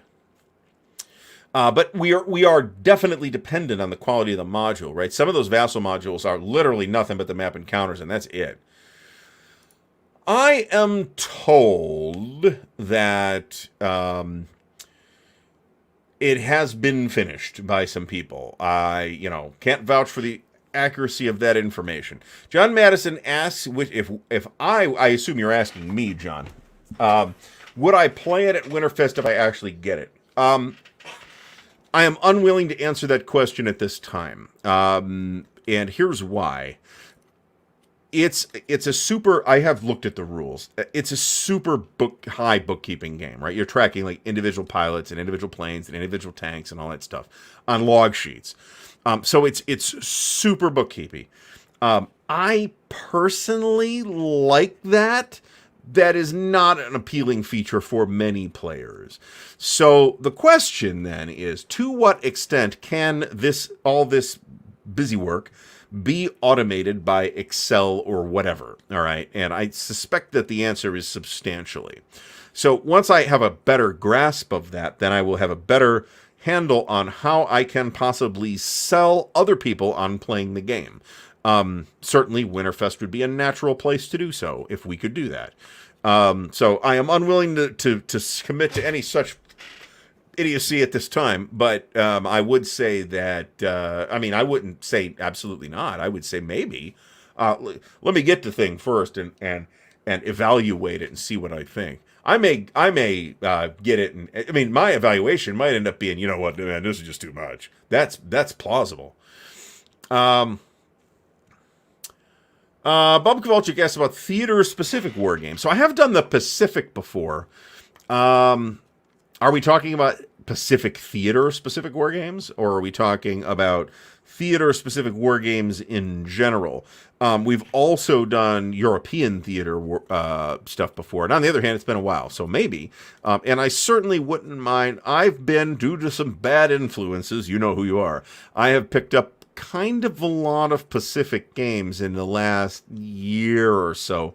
So at some point, we got to actually get some time to get some of this stuff to the table. But maybe I'll have something to say about that at some point.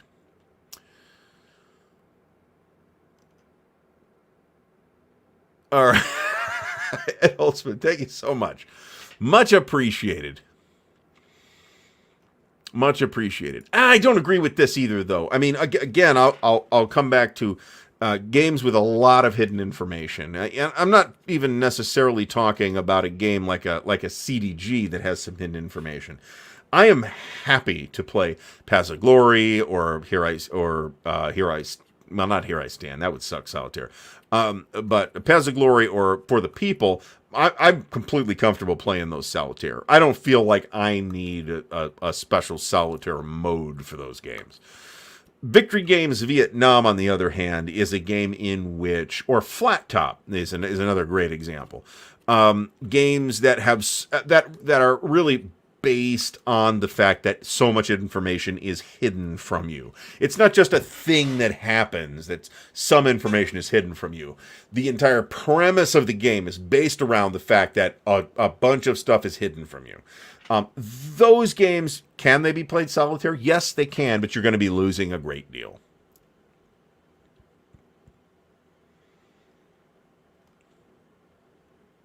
So, You know, I thought about doing a Kickstarter for ArtyCon. This isn't necessarily even something I've eliminated as a possibility, but just for like equipment, I don't know if I'd be comfortable with that. Advanced Squad Leader Academy says, "Do it, do it!" Hilariously, I might be misremembering this. As I recall,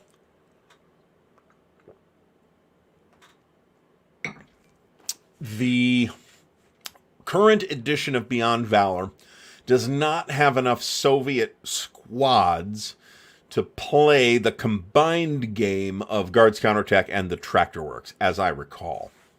Now, on the other hand, I got a complete extra set of counters, so I'm good. There you go. The Tabletop's Edge is here. Another great channel that you should all subscribe to. Along with Eric from Eric's Table Napoleonic Battles and Meandering Mike, and Patrick from Patrick's Tactics and Tutorials, who I haven't seen here tonight, unless I've forgotten him already. I apologize, Patrick, if that is the case.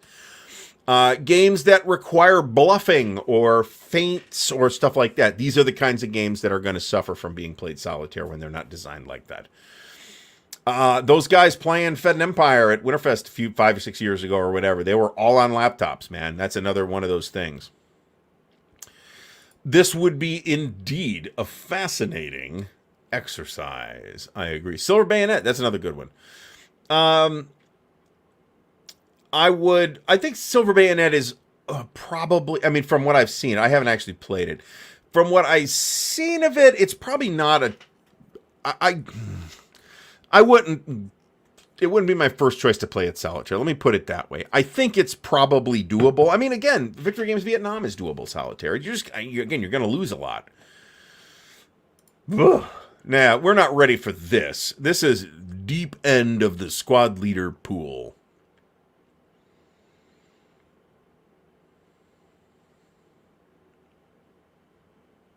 There you go. Mo, now you're in hot water about the Kickstarter that you didn't kickstart. So we got a problem. Silver Bayonet looks really good to me, actually. And it's Yadrang, which is an interesting battle. It's the same battle that is the main battle in We Were Soldiers, if you're familiar with that.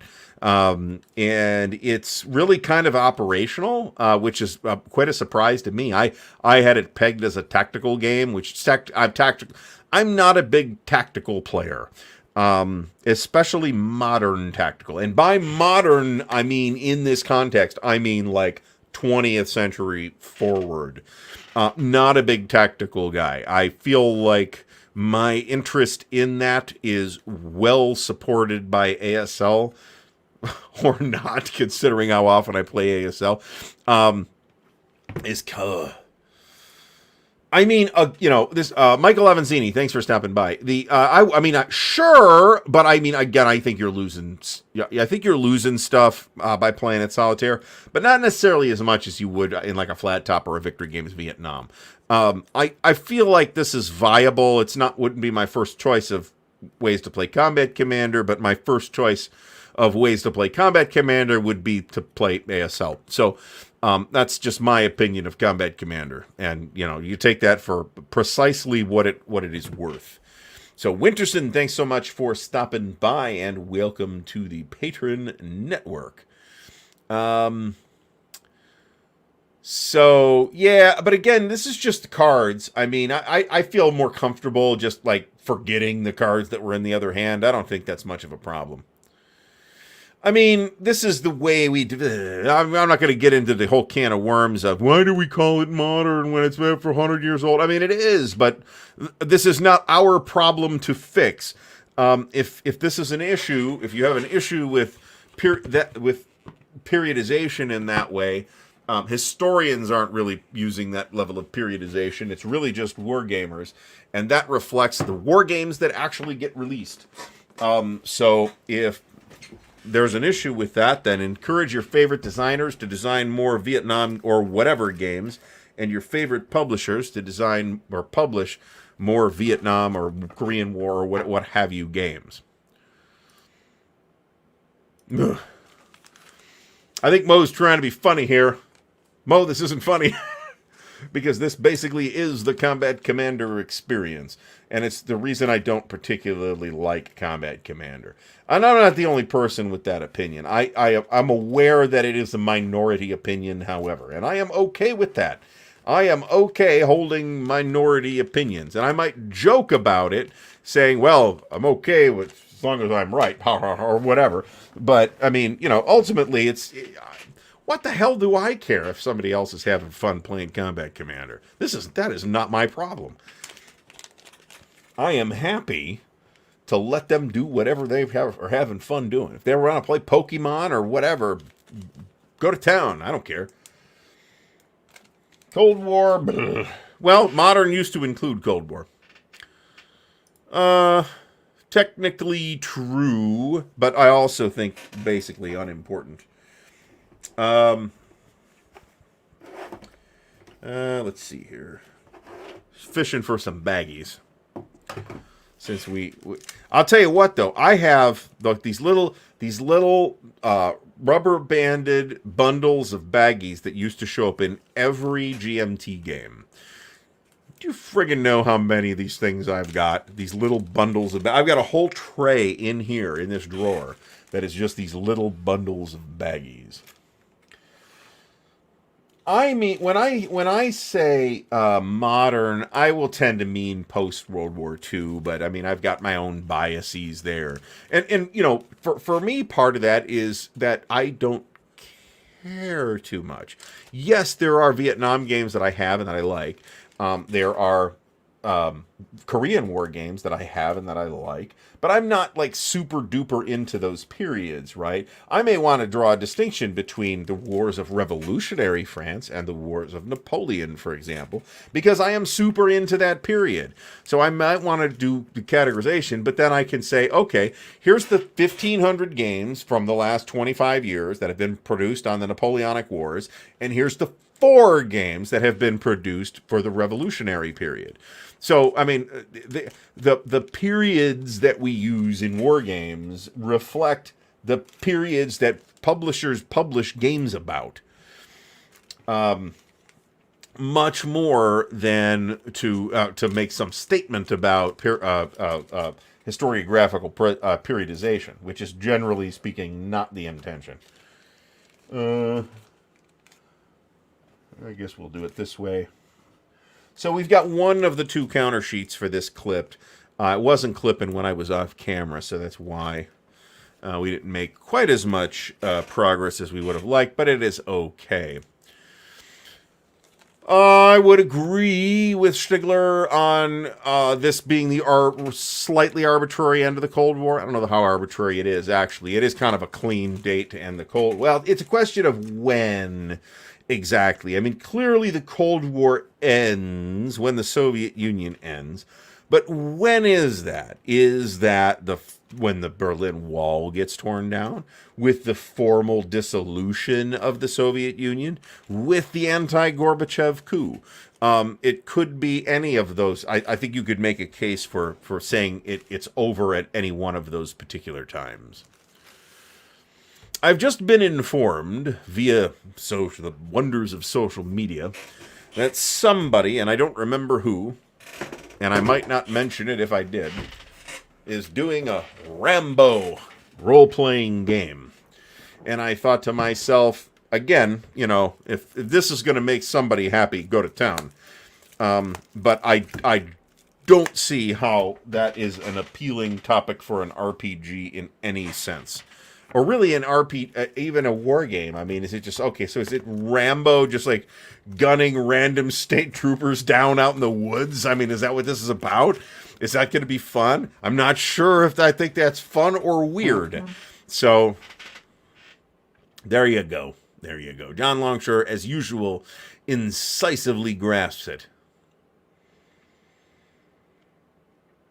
So,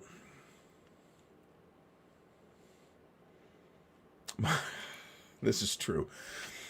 So, I mean, as you learn more and more history, you do find that these individual periods that we like to, because people like, this is a general observation about human nature.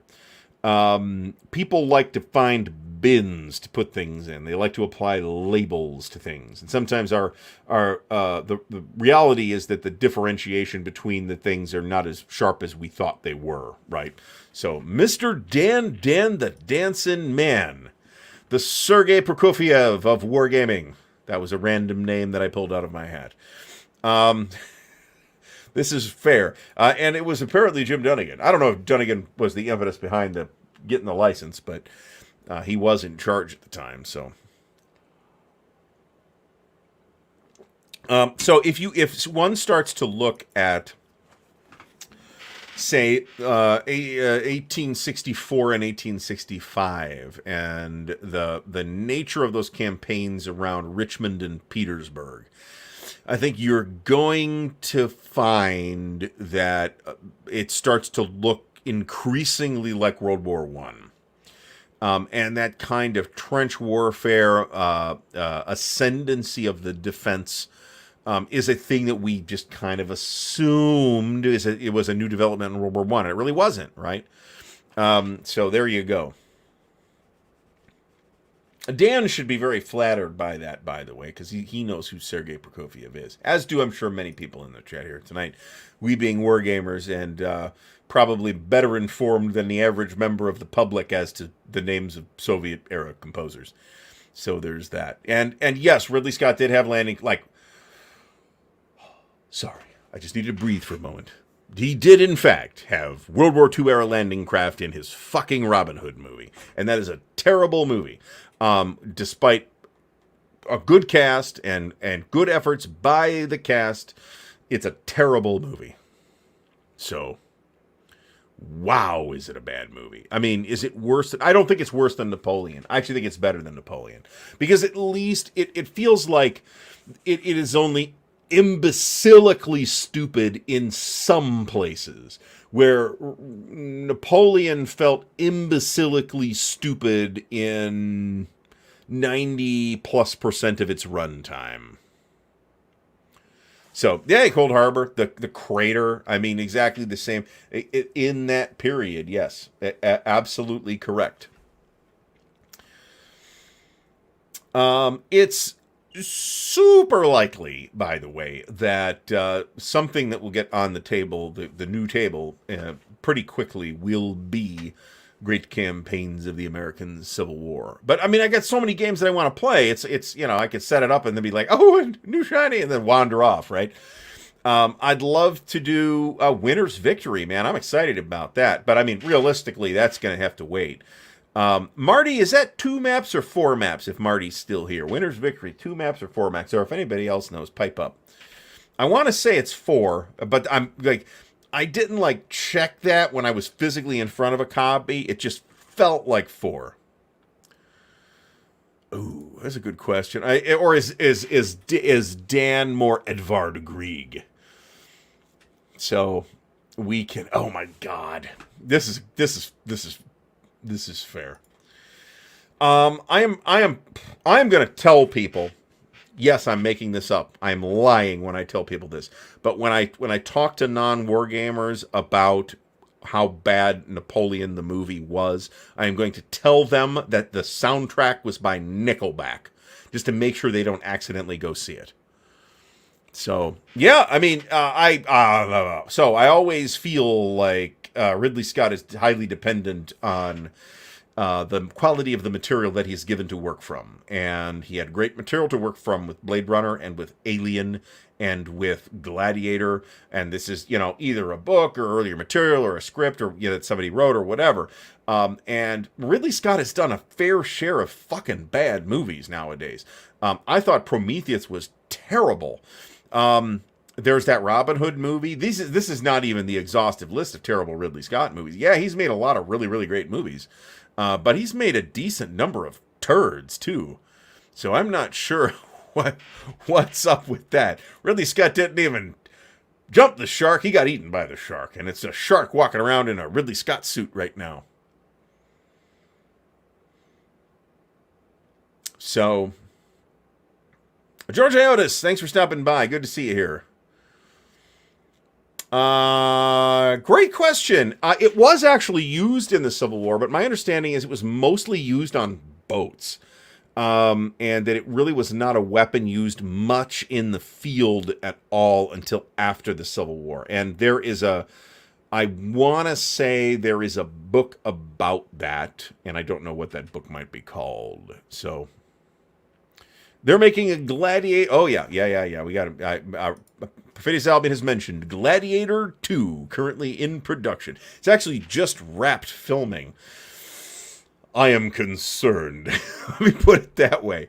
I'm probably not going to go see this in the theater. Okay, I think I'm good after having paid my time with Napoleon. I'm basically not going to go see any more Ridley Scott movies in the theater unless I am positive that they're going to be any good, and unless unless I get information that says Gladiator 2 is awesome, which seems unlikely, then I am probably going to watch it at home on home video.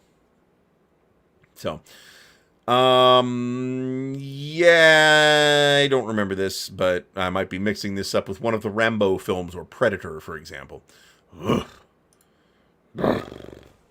Not every movie in the Alien franchise has been equally good either, don't get me wrong. However, the movie that people usually say is the worst in the series, Alien 3, I actually think is a considerably better movie than people believe it to be. Eric, thanks for stopping by.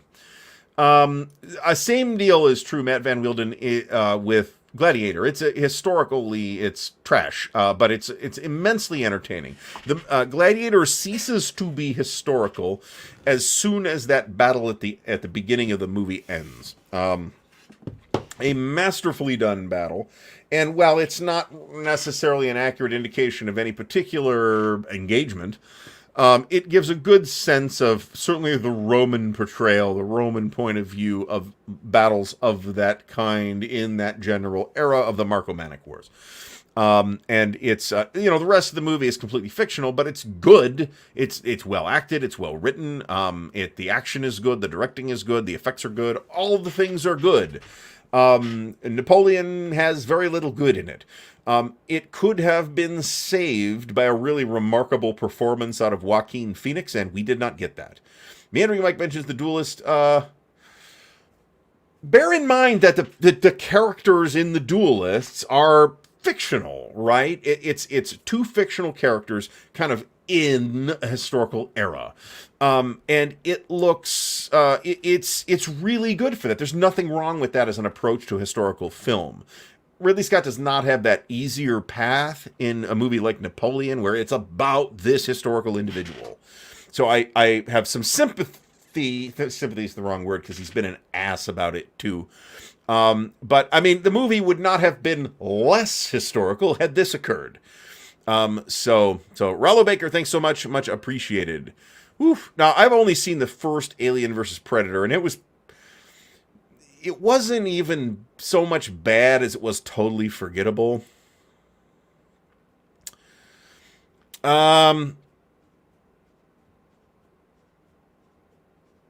Who's the kid from the Wonder Years? Fred Savage. Fred Savage should have played Napoleon. It would have been better.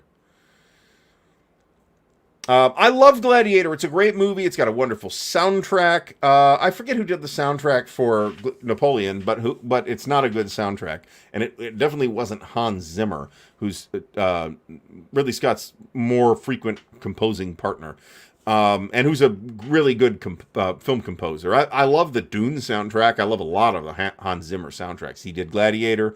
He did Dune. The Denis Villeneuve Dune. He did the Batman movies, the Christopher Nolan Batman movies. Hans Zimmer is great. I love Hans Zimmer. So,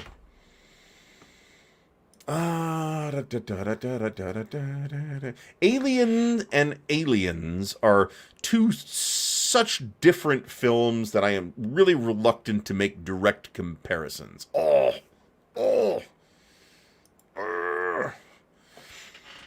Okay, I'm going to rant for a moment about Danny Elfman, former member of Oingo Boingo. Now, Danny Elfman is a talented composer.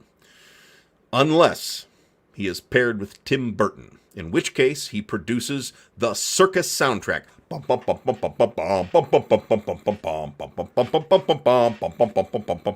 fucking hate that.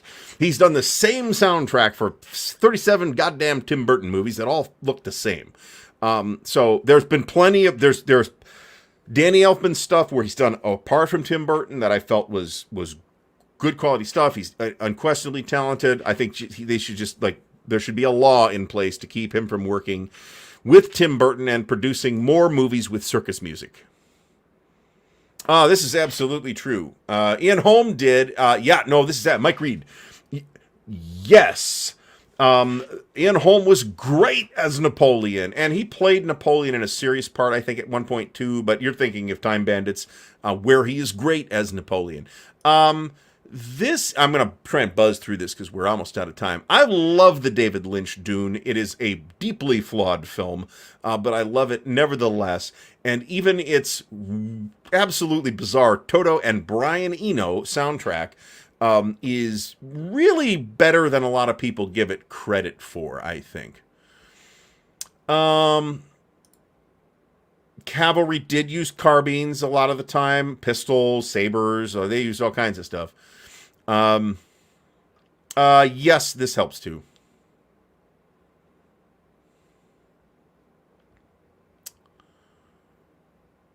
I didn't watch so by the time I had gotten out of the theater and said, you know what, I think I need to have a long conversation with Jim Ozarski about this movie, and then I'm going to be fucking done with it. By the time Little Wars got around to it, I didn't want to hear any more about it, so I did not watch Little Wars' coverage. This is probably right, but Joe Faust says that Aliens is the same movie as Alien. I don't agree. I think I'm confused if you're trying to be funny or what. The late, great Ian Holm, fabulous in everything I ever saw him in, to be honest. He was an amazing Bilbo Baggins. And Frodo. He played Frodo, too, in the BBC's radio dramatization of Lord of the Rings. And he was great in that as well. All right, so... and I can't really speak to I haven't really delved much into the back catalog of Oingo Boingo, so. So Craig Alexander mentions that it is based on The Duelists, that is based on a short story by Joseph Conrad, which was in turn based on an actual series of events back in the day. Mo, this was the right call. The right decision has been made here. You did it right. If at some future time a meteor carrying a Blu-ray copy of Napoleon lands in your backyard, do the right thing and call the authorities, have them take it away. So, all right, John Madison, thanks for stopping by. All right, so here's what's coming up this week. I thought I set this up already today, and apparently I didn't because I had a busy work day and other stuff going on after that. But Dan and I are back tomorrow with the Chit Show at 7:30 p.m. Eastern Time. Our special guests will be the gentleman from the Player's Aid. Not sure what we're going to talk about yet, but I will set all that up in the morning, so it's all good. We do have the Game Room Tour video on Wednesday. That'll be 10 a.m. There should be an unboxing video this week, which, if it goes according to plan, will be Norman Conquests. And the game table construction video will be done as soon as I have finished editing together the 50 different miniature clips of footage taken throughout the process. So you're unlikely to see that this week, but hopefully you'll see it next week. Because it's all filmed, I just got to edit it, and I hate editing. So, and I think that's it for this week. I'm not sure if I have more short clips to upload or not, but if I do, you will see them. I will do more stuff. All the socials and all the contacts and all that stuff are all in the video description. So I want to thank everybody for coming out tonight. Especially want to thank the patrons of Ardwulf's Lair, without whose support and encouragement it would not be possible to continue doing this stuff. And remember that if you want to help support the show, you can also do so by using that affiliate link for Noble Knight Games and get us closer and closer to our quest to obtain a copy of the legendary campaign for North Africa and bring you video of it. So buy the stuff you were going to... Don't buy stuff just on my account, but if you're going to buy it anyway, use the affiliate link and I will get a little bit of kickback. So I appreciate that support as well. So once again, I want to thank everybody for coming out tonight. This has been a great show. We will be back next week with the regular show. We will probably not take that night off at Winterfest. We'll see what happens. Probably we'll do a live show from there if bandwidth permits. And that is about 3 weeks away at this point. That is our next convention, after which we'll start talking about Buckeye Game Fest at the end of April. And I'll probably bring you Origins news reasonably soon as well. So once again, thanks everybody for coming out tonight. It has been great, and we will see you all again soon.